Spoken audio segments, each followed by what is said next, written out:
안녕하세요. 클릭해주셔서 감사합니다. 동물에 대한 다양한 이야기를 하는 점순이네 동물기입니다. 슬슬 더워져가는 봄날의 56번째 주제는 북극의 동물들입니다. 영상 시청하시기 전에 구독과 좋아요를 클릭해주시면 점순이네 수많은 동물 식구들은 큰 힘이 날 것 같아요. 그럼 지금부터 시작합니다. 엄청나게 낮은 기온과 황량한 북녘의 숲이 무서워 보이기까지 하지만 북극권의 툰드라에선 우리의 생각보다 훨씬 많은 동물들이 살아가고 있어요. 사람들에게 너무나 유명한 북극곰부터 바다의 귀염둥이 벨루가까지 우리의 눈을 사로잡는 친구들이 도처에 있답니다. 사람이 전혀 살지 않는 남극과 달리 북극은 아주 오래전부터 인간이 털을 잡고 살아왔죠. 그 오랜 시간 동안 처절한 환경에서 인간과 부대끼며 살아온 친구들, 북극의 동물들을 만나봐요. 여러분은 울버린이라는 이름을 들으면 어떤 생각이 떠오르나요? 사납기 그지없는 늑대를 닮은 동물? 사실 이 친구들은 늑대보다 수달에 더 가까운 족제비과의 일원입니다.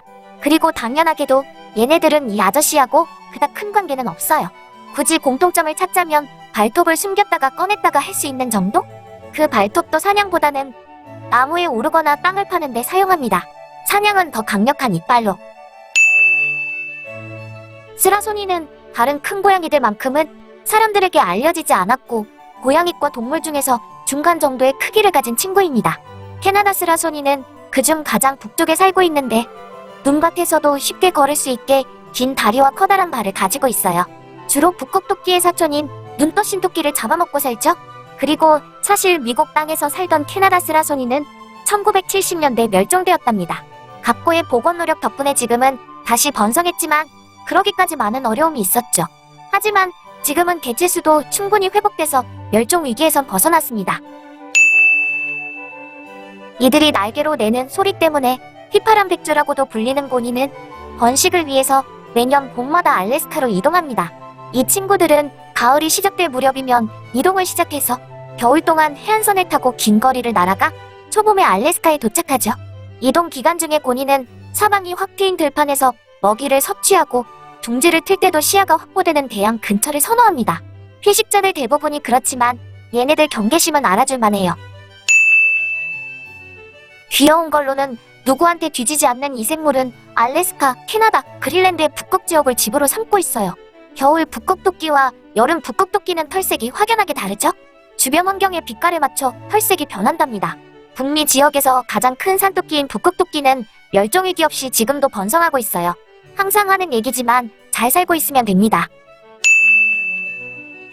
사실 붉은 여우는 북극권만의 여우는 아니에요.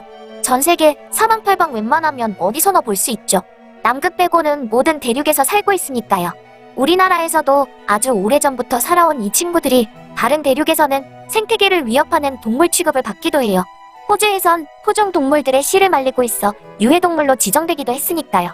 자기들이 풀어놓은 토끼 잡으라고 들여놨지만 걔네들보다 느리고 사냥하기 쉬운 토착동물들을 잡아먹었던 거죠.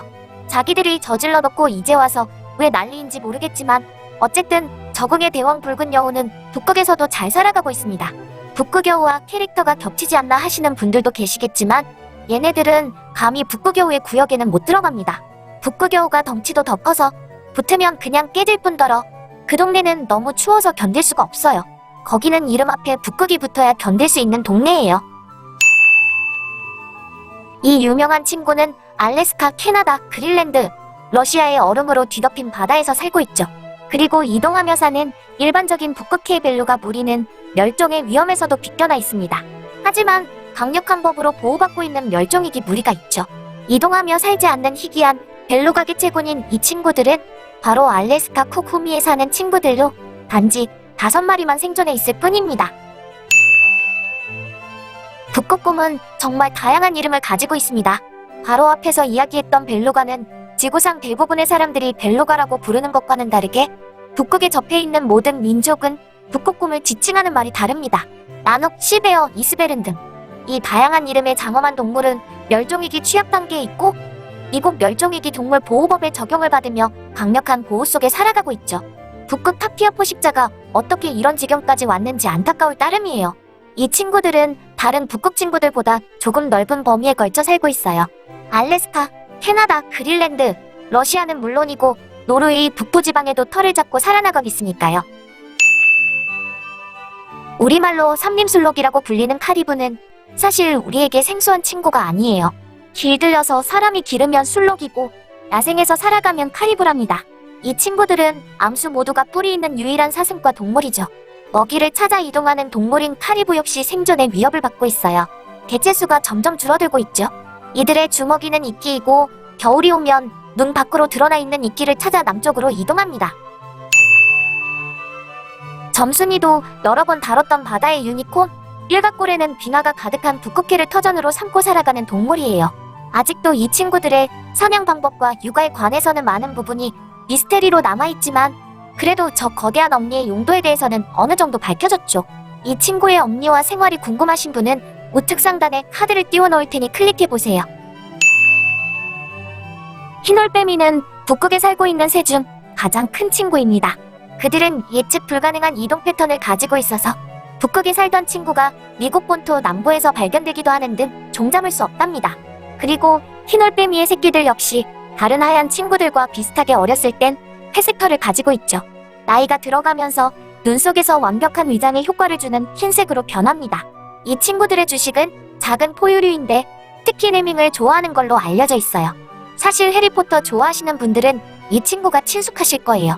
해리의 애완동물 헤드윅이 흰올빼미거든요. 북극 여우는 대부분의 북극권에서 관찰됩니다.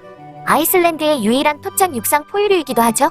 이 친구는 바로 전 빙하기 때 얼어붙은 바다를 건너 불타는 화산섬인 아이슬란드로 이주했죠. 북극여우는 대부분의 지역에서 번성 중이지만 아이러니하게도 강력한 보호 정책을 수십 년간 펼쳐온 스칸디나비아 지역에서는 멸종위기에 처해 있습니다. 흔히 퍼핀으로 알려진 콧불바다오리는 멸종된 큰바다새오리의 친척입니다. 이 친구들은 북극권은 물론이고 북유럽, 캐나다의 뉴펀들랜드, 미국의 메인에서도 발견되죠. 대부분의 시간을 수면에서 보내며 물고기나 오징어를 잡을 때만 잠수를 한답니다. 이 친구들이 육지로 올라오면 그건 번식기가 왔다는 신호예요. 봄과 여름에 걸쳐 짝짓기가 이루어지죠. 이번에는 지난 49화 남극의 동물들에 이어 북극에 현재 살고 있는 동물들에 대해서 이야기해봤어요. 남극보다 덜 춥고 많은 사람이 살아와서 그런지 몰라도 우리에게 친숙한 동물들이 많았어요. 조만간 북극에 살았던 동물들에 대해서도 이야기해볼게요. 그럼 점순이는 다음 편에서 또 다른 동물 이야기로 돌아오겠습니다. 구독과 좋아요는 더 좋은 영상을 만드는데 큰 도움이 됩니다. 지금까지 시청해주셔서 감사합니다.